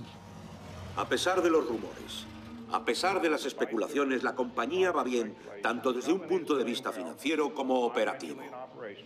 Hacía todo tipo de declaraciones, tratando de tranquilizar a los empleados. Y no solo a los empleados. También decía a los inversores, no hay irregularidades en nuestra contabilidad. La compañía va mejor que nunca.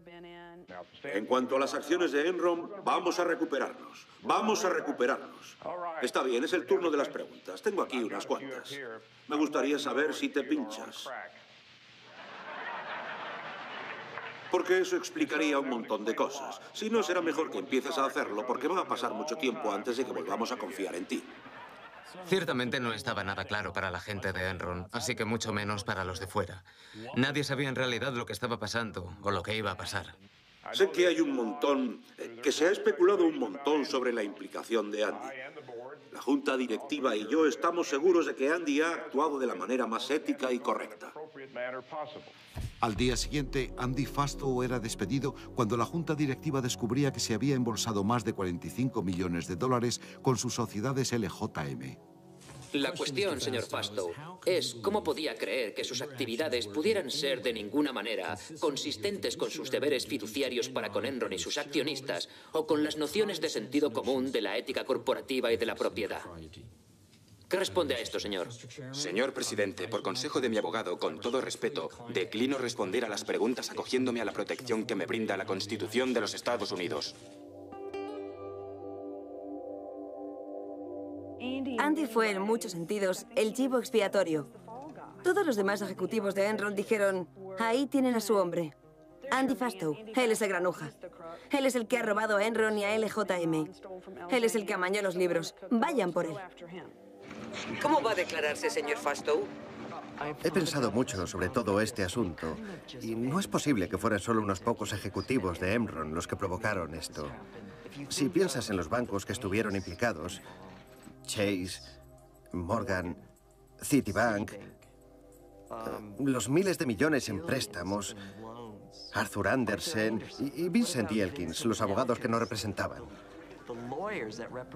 Tuvo que haber complicidad de toda la junta directiva porque fue demasiado fácil. Demasiado fácil.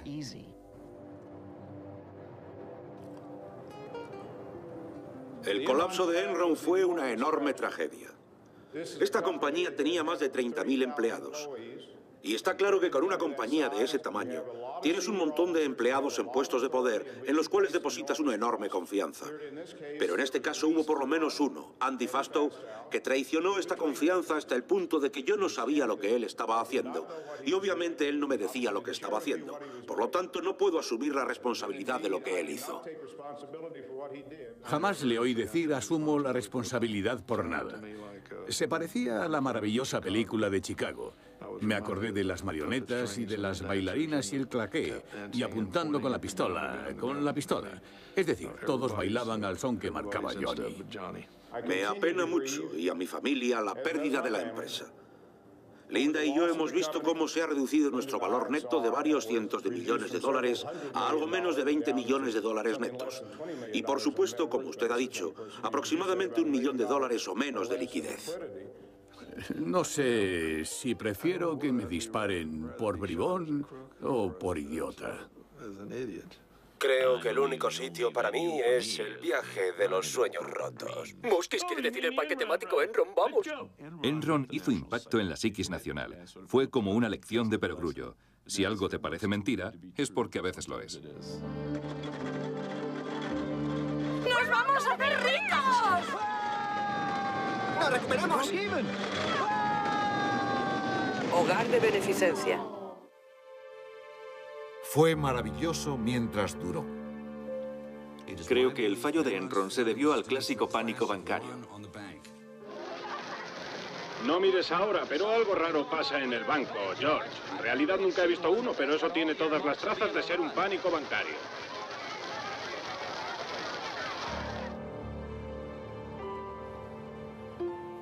El 2 de diciembre del 2001, menos de 4 meses después de la dimisión de Skilling, Enron se declaró en bancarrota.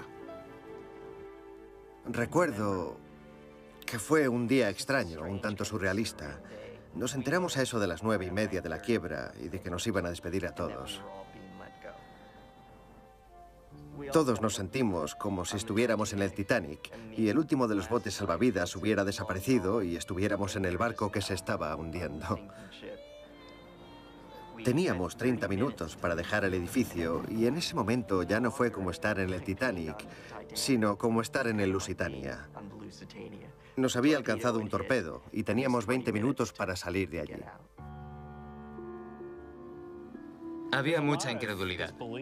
Muy pocos de los empleados normales se creían que podría quebrar de verdad.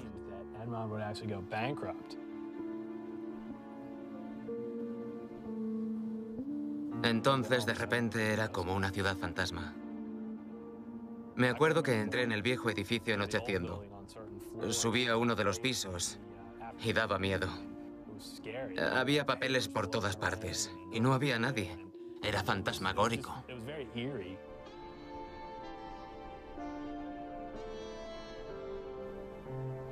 Señor Skilling, en su declaración inicial se mostró sumamente compasivo con sus empleados y me gustaría enseñarle una cinta.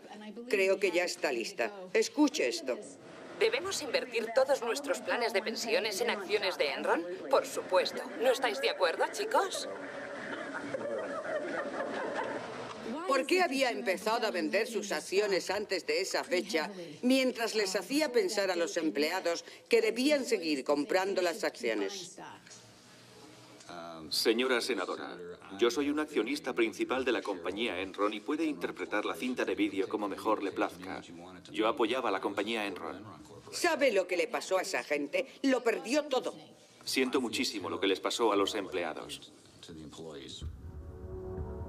Hubo un tiempo en que las cosas iban como la seda para nosotros. Teníamos unos planes de pensiones muy saludables. Pero empezaron a bajar. Y bajaron, y bajaron, y bajaron. En su cotización más alta tuve unos $348.000. Lo vendí todo por $1.200. Eso es lo que me dieron cuando las vendí. Cuando las acciones de Enron empezaron a desplomarse, congelaron las cuentas de la jubilación de los empleados de Enron. Nos congelaron nuestras cuentas. Estaban a unos $32, me parece. Y durante ese tiempo, desde que las congelaron hasta que las reabrieron, creo que bajaron a 9. Y no podíamos venderlas. Lo más indignante de todo fue que nos enteramos de que Ken Lay, Skilling y todos los jefazos estaban retirando su dinero. Pero nosotros no podíamos. Los que tenían información privilegiada vendieron sus acciones por valor de $1.000 millones. Comparen eso con el técnico que ha trabajado para una compañía seria de servicios la mayor parte de su vida y ha estado aportando dinero todos los meses. ¿Y qué tiene al final de esos años de trabajo duro y honrado? Un huevo de ganso. Y Pai está en algún lugar de Hawái con sus $350 millones en el banco. Eso no es justo.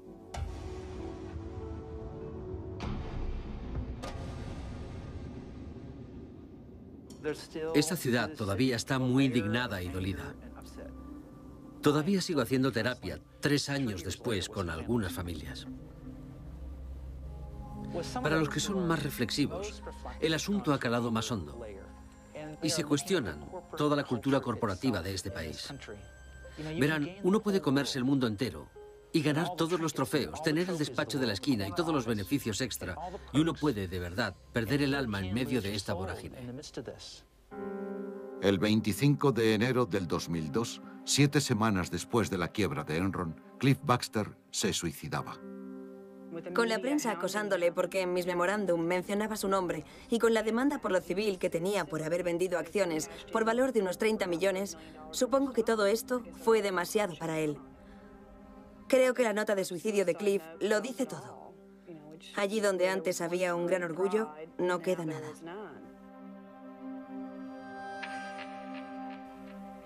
Me resulta muy difícil hablar de Cliff. Desde hacía años éramos muy amigos. Y era un hombre maravilloso. Pero una gran parte de lo que era Cliff estaba indisolublemente vinculado a cómo había triunfado en Enron. Es muy duro mirar a toda una vida de trabajo y decir, ha sido un fracaso. Pero tienes que pararte y pensar fríamente, ¿quién era yo? ¿En qué me convertí? Y darte cuenta de que es posible que hayas visto tu sombra. Andy Fastow se declaró culpable del cargo de conspiración para cometer fraude usando los medios de comunicación. Accedió a renunciar a 23 millones de dólares en activos. Su sentencia fue reducida a 10 años a cambio de testificar contra los otros ejecutivos de Enron. ¿Por qué Enron? ¿Por qué no WorldCom o Tyco o Global Crossing? En última instancia, el fallo fatídico en Enron fue creer que la inteligencia y la voluntad podían burlar al final al sistema.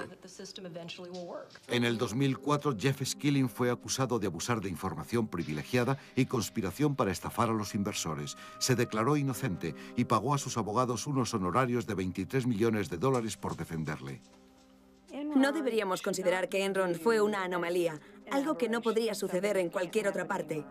Porque fue un caso de racionalización de que no estás haciendo nada malo. Implicamos a Arthur Andersen, implicamos a los abogados, los banqueros sabían lo que estábamos haciendo. Es decir, hay una sensación de difusión de la responsabilidad. Todo el mundo se había subido al tren y eso puede volver a suceder.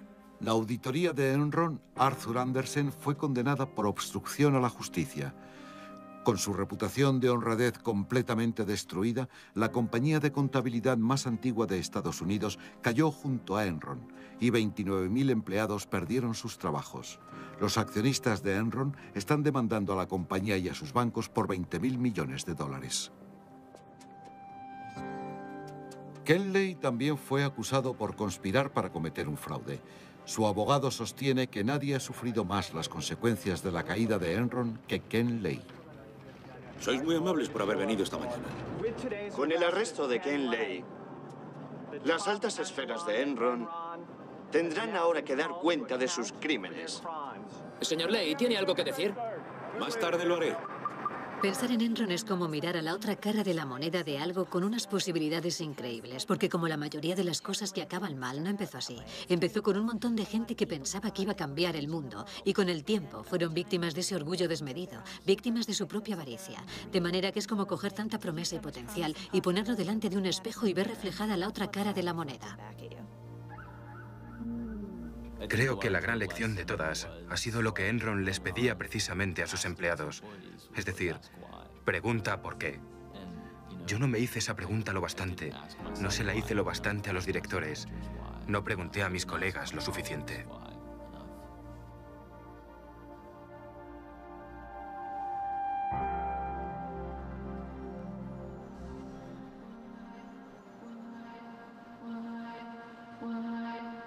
Pregunta por qué. Hechos de la bancarrota. 20.000 empleados perdieron sus empleos y sus seguros médicos. Indemnizaciones medias por cese, 4.500. Los altos ejecutivos recibieron primas por valor de 55 millones de dólares. En 2001, los empleados perdieron 1,2 billones de dólares de sus fondos de jubilación. Los jubilados perdieron 2 billones de dólares de los fondos de pensiones. Los altos ejecutivos de Enron cobraron 116 millones de dólares por sus acciones. Proceso criminal de Enron. Declaraciones de culpabilidad, 15. Condenas, 6. Absoluciones, 1. Juicios pendientes, 11. 3 operadores de California se declararon culpables de fraude usando medios de comunicación. 4 ejecutivos de Merrill Lynch fueron hallados culpables de fraude por el asunto de las barcazas nigerianas. Ken Lay y Jeff Skilling están pendientes de juicio.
I know my man's like a coin shop, baby, like a ring. Your ring.